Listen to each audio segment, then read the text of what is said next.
durante la cena, mi hermano dijo, mamá y papá prometieron que podría vivir contigo. Tomé un sorbo de agua y respondí, qué incómodo, le vendí la casa a una pareja el viernes pasado. El olor del estofado de mi madre, ese aroma a laurel y comino que siempre significaba domingo, flotaba en el aire, pero hoy se sentía pesado, casi sofocante. Estábamos en la cena familiar de cada semana, un ritual tan ineludible como la salida del sol, una obligación disfrazada de cariño que yo, Elara, de 33 años, cumplía con la resignación de un soldado. La luz del comedor caía sobre la vajilla de siempre, los vasos de vidrio grueso y los platos con un ligero borde dorado, testigos silenciosos de innumerables dramas familiares.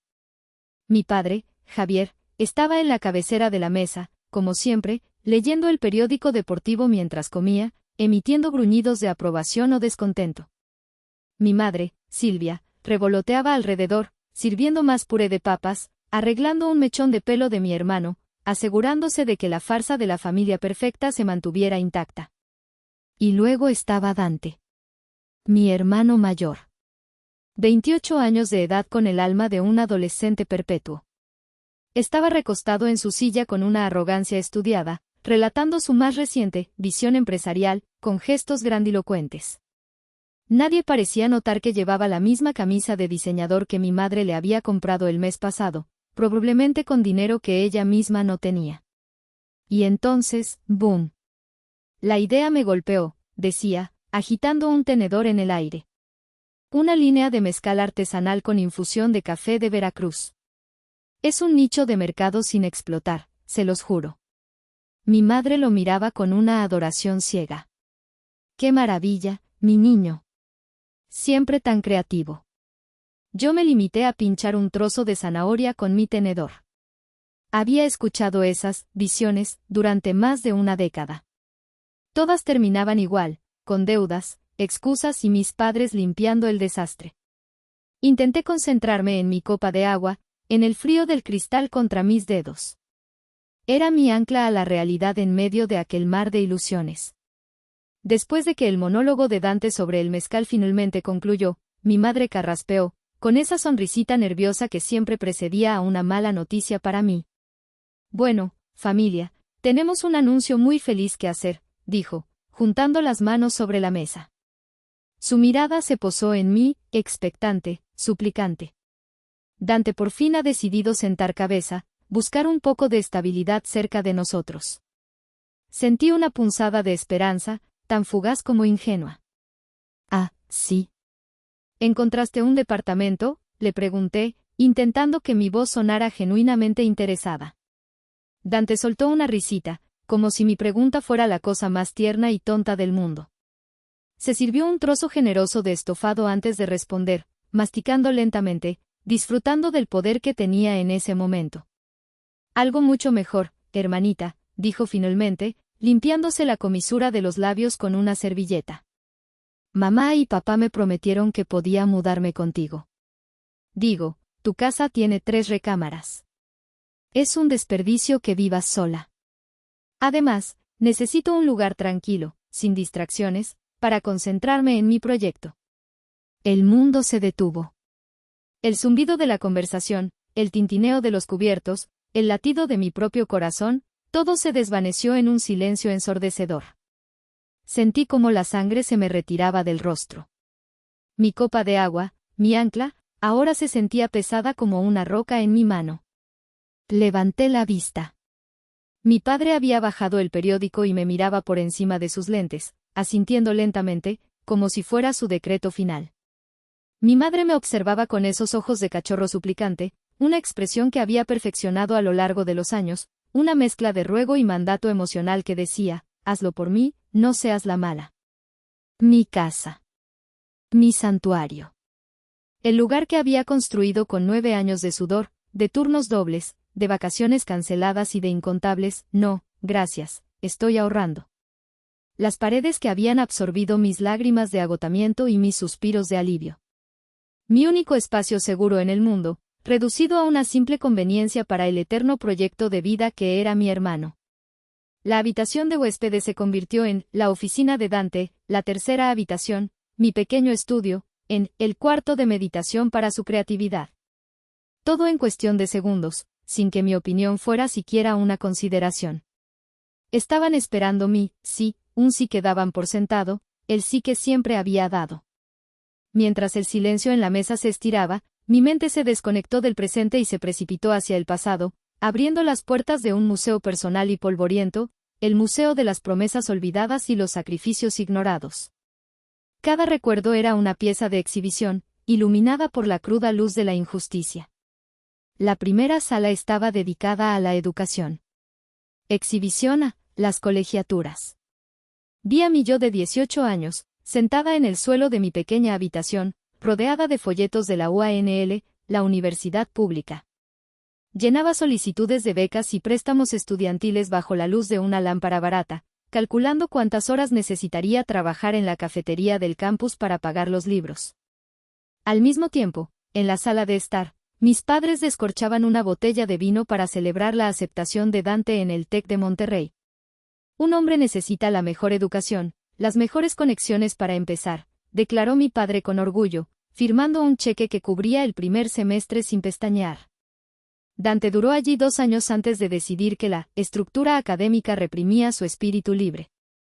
El préstamo estudiantil que yo saqué tardé 7 años en pagarlo.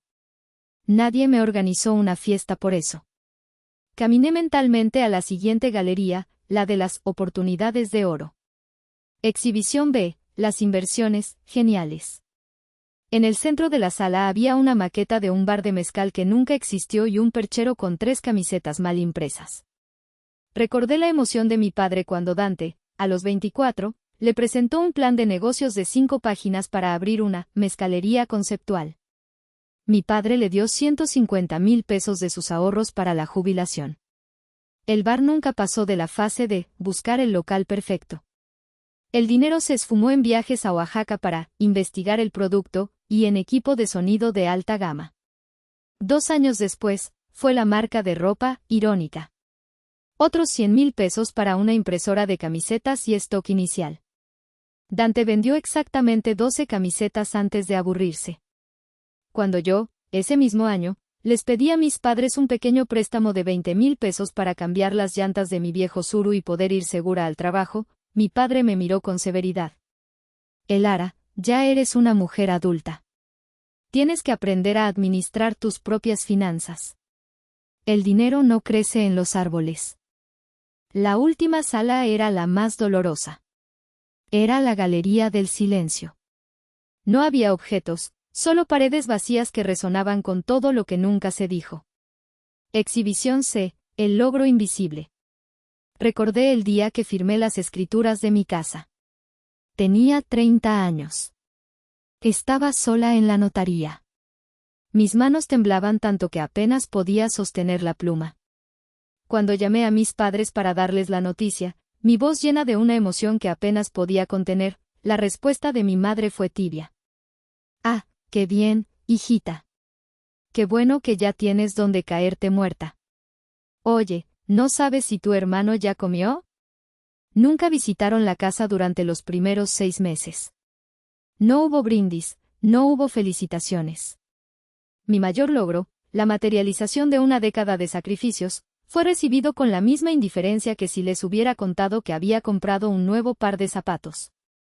Pero un año después, cuando Dante fue despedido de su último trabajo, algo sobre diferencias creativas, con su jefe, el teléfono no paró de sonar. Mi madre organizó una intervención familiar de emergencia en su casa. Tíos, tías, todos reunidos para ofrecerle apoyo, para decirle que era un campeón y que el mundo simplemente no estaba listo para su talento. Yo tuve que llevar el postre. Ese era el patrón. Mis luchas eran invisibles, mis triunfos, irrelevantes.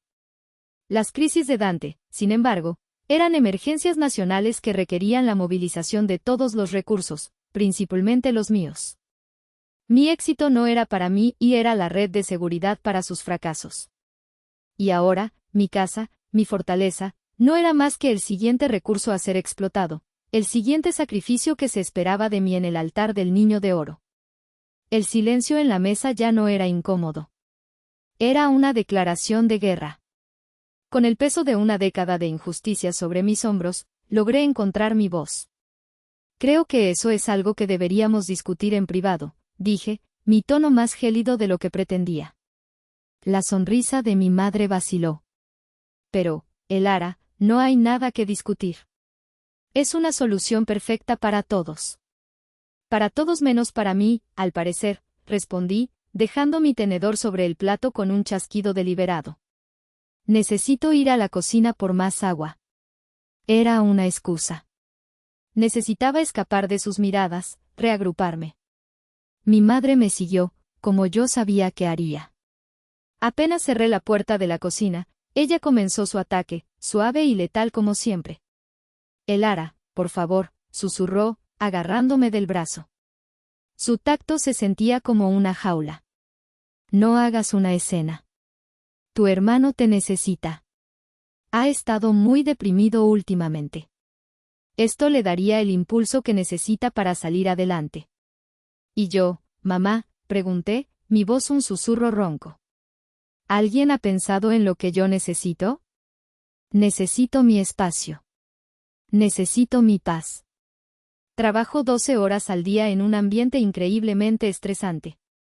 Mi casa es el único lugar donde puedo respirar. Ella chasqueó la lengua, un sonido de impaciencia apenas disimulado. Ay, no seas tan dramática. Siempre has sido la fuerte. Dante es más sensible. Además, es tu hermano mayor, es tu responsabilidad cuidarlo. La familia se apoya mutuamente, ¿recuerdas? La palabra, responsabilidad, cayó sobre mí como una losa. Mi responsabilidad. ¿Y la de él? ¿Cuándo empezaba su responsabilidad? La puerta de la cocina se abrió de golpe y Dante entró, con el rostro enrojecido por la indignación. Había estado escuchando. Lo sabía, espetó, señalándome con un dedo acusador. Lo sabía. Nunca has querido que me vaya bien. Siempre has sido una egoísta.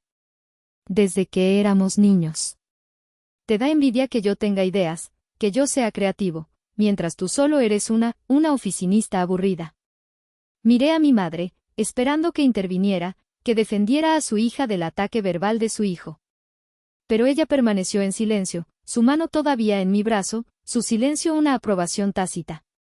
Mi padre probablemente seguía en la mesa, fingiendo que no oía nada, como siempre. Y en ese instante, algo dentro de mí se rompió. O quizás, algo se solidificó. Fue el chasquido final de una cuerda que había estado tensándose durante 33 años. La esperanza ingenua de que algún día verían mi valor, de que algún día me querrían por ser yo y no por lo que podía ofrecerles, se hizo añicos. Se convirtió en un polvo fino y amargo en mi boca. Ya no sentía dolor ni tristeza. Solo un frío glacial, una claridad aterradora. Me di cuenta de que estaba sola. Siempre lo había estado. Y seguir luchando por su aprobación era como intentar sacar agua de una piedra. Una pérdida de tiempo y de alma. Me solté suavemente del agarre de mi madre. Miré a Dante, a su rostro infantil y enfurruñado, y luego a mi madre, a su expresión de mártir. Y por primera vez, no vi a mi familia. Vi a extraños con demandas. Regresé al comedor, donde mi padre finalmente había levantado la vista del periódico, su rostro una máscara de desaprobación. Me senté en mi silla, tomé mi bolso del suelo y lo puse sobre mi regazo. Tienes razón, mamá, dije, mi voz sorprendentemente tranquila y firme. La familia se apoya. Y a veces, el mayor apoyo es enseñar a alguien a valerse por sí mismo.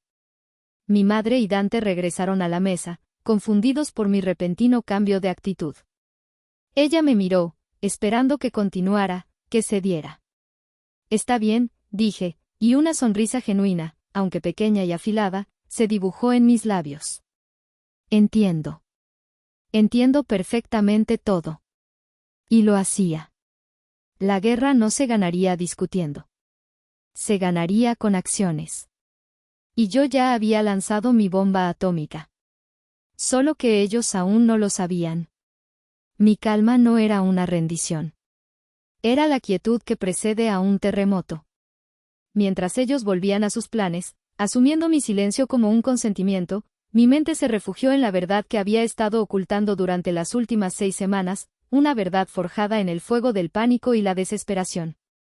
La fortaleza que había construido, mi hermosa casa en San Pedro, se había convertido en una prisión financiera. La pesadilla comenzó con la temporada de lluvias del año anterior. Una noche, me despertó el sonido rítmico de un goteo. No era del grifo. Era del techo de la sala. A la mañana siguiente, un contratista me dio la noticia con la solemnidad de un médico diagnosticando una enfermedad terminal. La impermeabilización había fallado catastróficamente y había dañado las vigas de madera. El costo de la reparación, 190,000 pesos. Mi fondo de emergencia, que había tardado 3 años en construir, se evaporó en un solo pago. Pensé que lo peor había pasado. Ingenua de mí. 3 meses después, durante una cena con mi mejor amiga Ximena, un olor a quemado llenó la cocina. Un electricista confirmó mis peores temores. La instalación eléctrica de la casa, original de los años 70, era una bomba de tiempo. Tienes suerte de que no se haya incendiado todo, me dijo. Rehacer toda la instalación, desde el cuadro de luces hasta el último enchufe, me costó otros 120,000 pesos. Tuve que vender las pocas acciones de la empresa que me habían dado como bono de desempeño y empecé a usar la tarjeta de crédito para la despensa. La estocada final llegó en pleno invierno. El boiler, un monstruo antiguo y oxidado, murió con un gemido metálico. No era reparable. Uno nuevo, de buena calidad, con instalación incluida, 85,000 pesos que simplemente no tenía. Fue la primera vez en mi vida adulta que lloré por dinero. Me senté en el suelo de mi cocina, tiritando de frío, rodeada de la belleza que tanto me había costado y que ahora me estaba devorando viva. Fue Ximena quien me sacó del pozo. Ella, una asesora financiera con una mente tan afilada como su sentido del humor, vino a mi casa una noche con una botella de vino y su laptop. Extendimos mis estados de cuenta sobre la mesa del comedor. Los números rojos parecían gritarme. Elara, me dijo con una suavidad que rara vez usaba. Amas esta casa, lo sé. Pero esta casa no te ama a ti. Es un pozo sin fondo. Te está desangrando. Estás a un imprevisto más de la bancarrota. Sus palabras eran duras, pero eran la verdad. Hablamos durante horas. Analizamos opciones. Un segundo préstamo era inviable. Pedirle dinero a mis padres era impensable, y sabía que cualquier ayuda vendría con 1,000,000 de condiciones y se usaría como un arma en mi contra por el resto de mi vida. Véndela, dijo Ximena finalmente. El mercado inmobiliario en San Pedro está por las nubes. Puedes pagar tus deudas, recuperar tu inversión y te sobrará para el enganche de un departamento nuevo, moderno, sin problemas. Y lo más importante, te sobrará para tener paz mental. La idea me horrorizó al principio. ¿Vender mi sueño? ¿Mi símbolo de independencia? Pero mientras más lo pensaba, más sentido tenía.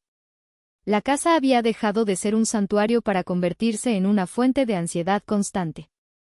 Cada crujido, cada mancha de humedad, me provocaba un ataque de pánico. Tomé la decisión esa misma noche. Contacté a un agente inmobiliario al día siguiente. El proceso fue un torbellino secreto.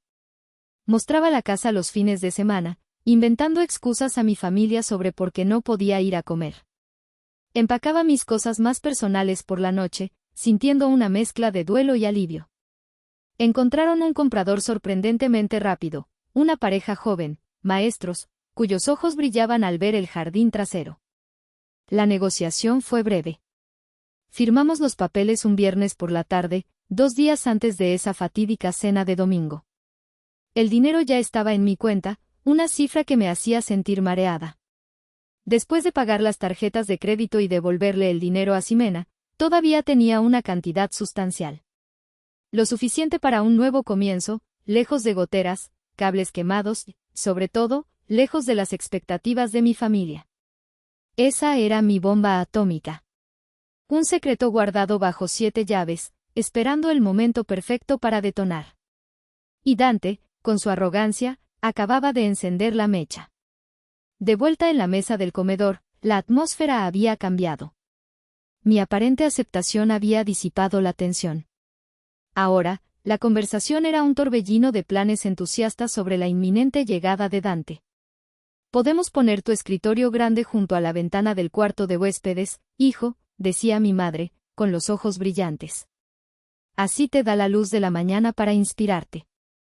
Y el fin de semana que viene, Javier y yo te ayudamos a llevar tus cosas», agregó mi padre, señalando a Dante con su cuchillo. «Hay que sacar todas esas cajas con los cachivaches de Elara del closet para hacerte espacio». Dante sonreía, magnánimo, como un rey aceptando el tributo de sus súbditos. «Perfecto. Y necesitaré que la conexión a Internet sea la más rápida. Mis proyectos requieren subir y bajar archivos muy pesados». Escuchaba todo como si estuviera viendo una película. Una comedia de enredos particularmente absurda. Cada palabra, cada plan, era una palada de tierra sobre la tumba de mi autonomía. Pero yo ya no estaba en esa tumba. Estaba de pie, observando desde fuera, con el detonador en la mano. Esperé a que hubiera una pausa en la conversación, justo cuando mi madre se giró hacia mí para decir, entonces, el sábado que viene está bien para ti, ¿verdad, hijita? Pasaremos por la mañana para empezar a mover las cosas de Dante. Todos los ojos se volvieron hacia mí. La sonrisa de mi madre era una orden. La mirada de mi padre, una advertencia. La de Dante, puro triunfo. Tomé un sorbo de agua, lentamente. Saboreé el frescor del líquido, la última gota de calma antes de la tormenta. Dejé el vaso sobre la mesa con un cuidado infinito. El sonido, aunque suave, pareció resonar en el silencio expectante. «Me temo que el sábado no va a ser posible», dije, mi voz clara y uniforme, desprovista de cualquier emoción. Dante frunció el ceño. «¿Por qué no? ¿Tienes que trabajar? ¿Puedes dejarnos una llave?» «No, no es por el trabajo», respondí, mirándolo directamente a los ojos. Mi madre intervino, su tono teñido de impaciencia. «Bueno, entonces, ¿cuál es el problema, Elara? No nos hagas esto más difícil». Me incliné ligeramente hacia adelante, apoyando los antebrazos en la mesa. Disfruté de su confusión, de su incapacidad para procesar mi desafío. «El problema», dije, paladeando cada sílaba, «es que la casa ya no es mía». Silencio. Un silencio tan profundo y absoluto que podía oír el zumbido del refrigerador desde la cocina. Mi padre se quedó congelado con un trozo de pan a medio camino de su boca. La sonrisa de mi madre se desvaneció, reemplazada por una máscara de incredulidad. Dante fue el primero en reaccionar. Soltó una carcajada forzada. «¿Qué? ¿Es una broma?» «Ya, Elara, no es gracioso». «No estoy bromeando», afirmé, mi mirada fija en la suya. «¿Qué quieres decir con que ya no es tuya?», preguntó mi padre, su voz un murmullo grave. Tomé otro sorbo de agua antes de dar la estocada final. «Quiero decir exactamente eso», respondí. Firmé los papeles de la venta el viernes por la tarde. Se la vendí a una pareja de maestros. Muy agradables, por cierto. Les entrego las llaves en 2 semanas. El tenedor de mi padre cayó de su mano y golpeó el plato con un ruido metálico y estridente que rompió el hechizo. Mi madre se llevó una mano a la boca, sus ojos desorbitados. Dante se puso de pie de un salto, su silla raspando violentamente contra el suelo de baldosas. Su rostro, antes tan lleno de arrogancia, era ahora un lienzo de furia y desconcierto. «¿Estás loca?», gritó, su voz rompiéndose. «¿Estás completamente loca? Hiciste esto para fastidiarme. Lo hiciste a propósito». Y ahí estaba. La verdad según ellos. Mis decisiones, mis luchas, mi supervivencia, todo reducido a un acto de despecho infantil en su contra. La idea de que yo pudiera tener mis propias razones, mis propias necesidades, era tan ajena a su universo que ni siquiera la consideraban una posibilidad. La acusación de Dante quedó flotando en el aire, cargada de veneno. Mi padre fue el primero en recuperarse del shock, y su reacción fue la esperada, un intento de reafirmar su autoridad. Puedes cancelar ese contrato, dijo, su voz de barítono resonando con un tono de orden. Esas cosas tienen un periodo de gracia. Llama a tu abogado mañana mismo. No hay nada que cancelar, papá, respondí con una calma que los descolocó. El contrato está firmado ante notario. La transferencia del dinero ya se hizo. Es un trato cerrado. Mi madre encontró su voz, y era el sonido del pánico. Pero, Elara, ¿dónde vas a vivir? ¿Y tu hermano? Le prometimos. Le diste tu palabra. Yo no di mi palabra para nada, la corregí, mi paciencia evaporándose. Ustedes decidieron, ustedes prometieron, ustedes planearon. Yo solo fui la última en enterarme. Y en cuanto a dónde voy a vivir, no te preocupes. Ya me encargué de eso. La idea de que yo tuviera un plan, de que hubiera actuado con independencia y premeditación, los dejó sin palabras por un momento. Estaban acostumbrados a mi pasividad, a mi eventual resignación. No estaban preparados para esta versión de mí, estratégica, decidida, inamovible. Esto es por mi culpa, ¿verdad?, gimoteó Dante, adoptando su papel favorito, la víctima. Sabías que te necesitaba y vendiste tu casa solo para no tener que ayudarme. Eres increíblemente egoísta. Egoísta, repetí, y esta vez, una risa genuina, aunque carente de alegría, escapó de mis labios. Déjame mostrarte lo que es el egoísmo.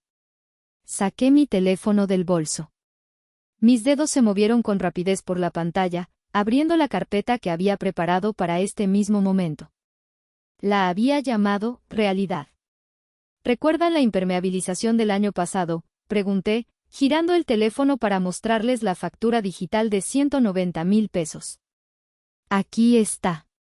Mi fondo de emergencia completo. Deslicé el dedo. Y aquí, la instalación eléctrica nueva. 120,000 pesos. Adiós a mis acciones de la empresa. Otro deslizamiento. Y la joya de la corona, el boiler nuevo. 85,000 pesos que tuve que poner en la tarjeta de crédito con intereses altísimos. Puse el teléfono en el centro de la mesa. Los números brillaban bajo la luz del comedor, crueles e irrefutables. Eso suma casi 400,000 pesos en menos de un año. Estaba ahogada en deudas y estrés. ¿Alguno de ustedes me llamó en todo este tiempo para preguntarme cómo estaba? ¿Si necesitaba algo? No. Estaban demasiado ocupados planeando cómo iban a usar mi casa como hotel gratuito para el proyecto de Dante. Justo en ese momento, como una intervención divina, mi teléfono empezó a sonar. En la pantalla brillaba el nombre, Tío Bruno. Mi tío Bruno, el hermano menor de mi padre, el dueño de un taller mecánico, el único en la familia que siempre me había tratado como a una persona y no como a un recurso. Miré a mi padre y, desafiante, contesté y puse el altavoz. Elara, mi hija. ¿Cómo estás?, sonó su voz cálida y rasposa a través del altavoz. Solo llamaba para saber si ya te estabas instalando bien después de todo el lío de la venta. Sé que fue una decisión difícil, pero hiciste lo correcto. Esa casa te estaba comiendo viva. Me da gusto que por fin hayas pensado en ti primero. El silencio que siguió fue más elocuente que cualquier grito. Las palabras de mi tío, una validación externa y objetiva, demolieron por completo su narrativa. Ya no era la egoísta, la mala hermana. Era una mujer que había tomado una decisión difícil para sobrevivir. Apagué el teléfono y los miré. Sus rostros eran un estudio de emociones en conflicto, shock, vergüenza y, por primera vez, una pizca de comprensión. El poder en esa habitación había cambiado de manos. Ya no era su cena, sus reglas. Era mi verdad, y era innegable. La validación de mi tío Bruno fue la última pieza que rompió el dique. Dante, al verse despojado de su papel de víctima y expuesto como un parásito, explotó. No me importa tu estúpido boiler, gritó, su rostro congestionado. Siempre encuentras una excusa para no ayudar. Pues quédate con tu dinero. No necesito nada de ti. Con un último insulto ahogado, salió furioso del comedor y un segundo después, el portazo de la entrada principal retumbó en toda la casa. Mi madre soltó un sollozo y se levantó para ir tras él, como siempre. Pero esta vez, mi padre la detuvo, poniendo una mano sobre la suya. «Déjalo, Silvia», dijo en voz baja, y por primera vez, no parecía que fuera a correr a consolar a su hijo pródigo. Se quedó sentado, mirando fijamente la mesa, como si viera los últimos 30 años de su vida desfilar ante sus ojos. La cena terminó en un silencio sepulcral. Yo recogí mis cosas, me despedí con un escueto «adiós» y me fui. Nadie intentó detenerme. Los días siguientes fueron la tormenta que esperaba. Mi tía Vania, la hermana de mi madre, me llamó no menos de 5 veces. Qué desconsiderada, me chilló por teléfono. ¿Cómo pudiste hacerle eso a tu pobre hermano? No tienes corazón. Después de la segunda llamada, simplemente bloqueé su número. Recibí mensajes de primos lejanos, gente con la que no había hablado en años, todos recitando la misma versión distorsionada de la historia que seguramente Dante y mi tía estaban esparciendo. Pero sus palabras ya no me herían. Rebotaban en la armadura de mi nueva resolución. La verdadera paz llegó de la fuente más inesperada. 2 semanas después, me reuní con el señor Fausto, el maestro jubilado que había comprado mi casa, para la entrega final de llaves. Estábamos en el porche delantero, el sol de la mañana calentando las baldosas. Después de firmar el último papel, me miró con sus ojos amables y arrugados. «Señorita Elara», dijo con una voz suave. «Espero que no le moleste que le diga algo personal. El otro día, cuando vine a hacer la inspección final, creo que escuché parte de una discusión familiar a través de la ventana. Mi corazón se detuvo. Sentí que el color se me iba de la cara. No se preocupe, no escuché detalles», se apresuró a añadir. Pero escuché lo suficiente para entender que estaba en una posición difícil. Solo quiero decirle que ha hecho algo muy valiente. A veces, soltar es el acto más valiente de todos. Le deseo un nuevo comienzo lleno de paz. Sus palabras, las de un completo extraño, me golpearon con más fuerza que cualquier abrazo familiar. Sentí que las lágrimas picaban en mis ojos. Era la absolución que no sabía que necesitaba. Le di las gracias, le entregué las llaves de mi pasado y me alejé de esa casa por última vez, no con tristeza, sino con una sensación de ligereza que no había sentido en años. Han pasado 3 meses. Ahora les hablo desde el balcón de mi nuevo departamento en el centro de Monterrey. Es más pequeño que mi antigua casa, pero cada rincón me pertenece sin deudas ni fantasmas. Desde aquí, puedo ver las luces de la ciudad parpadeando como una promesa. El aire de la noche es fresco y huele a libertad. Pagué todas mis deudas. Comencé a reconstruir mi fondo de emergencia. Duermo noches enteras sin despertarme con el corazón acelerado por el miedo a la siguiente catástrofe financiera. Me inscribí en clases de cerámica los martes, algo que siempre quise hacer. Mis manos, que antes solo tecleaban informes y firmaban cheques para reparaciones, ahora moldean arcilla, creando algo por puro placer. La relación con mi familia es un paisaje después de la batalla. Dante no me ha vuelto a dirigir la palabra, y sinceramente, es un alivio. Mi madre me envía mensajes de vez en cuando, llenos de trivialidades y preguntas sobre el clima, un intento torpe de mantener un puente que ella misma ayudó a quemar. La sorpresa ha sido mi padre. Hace un mes, mi tío Bruno me contó que mi padre fue a su taller. Hablaron durante horas. Aparentemente, mi padre admitió que se habían equivocado, que habían sido ciegos. La semana pasada, recibí un mensaje suyo. Era corto, solo 3 palabras: «Perdóname, hija. Te quiero». He leído ese mensaje 100 veces. Sé que es un primer paso, una rama de olivo extendida sobre un campo de batalla aún humeante. Pero la confianza, una vez rota, es un mosaico difícil de reparar. Así que aquí estoy, en mi nueva vida, una vida que yo elegí y que yo salvé. Me siento en paz, me siento fuerte. Pero la pregunta persiste, una pequeña brasa en el fondo de mi mente. ¿Debería darles la oportunidad de entrar en este nuevo mundo que he construido, ¿Un mundo basado en límites y respeto propio? ¿O esta paz que tanto me costó ganar es demasiado preciosa como para arriesgarla? No lo sé. Y me pregunto, ¿estoy equivocada por seguir eligiendo el silencio?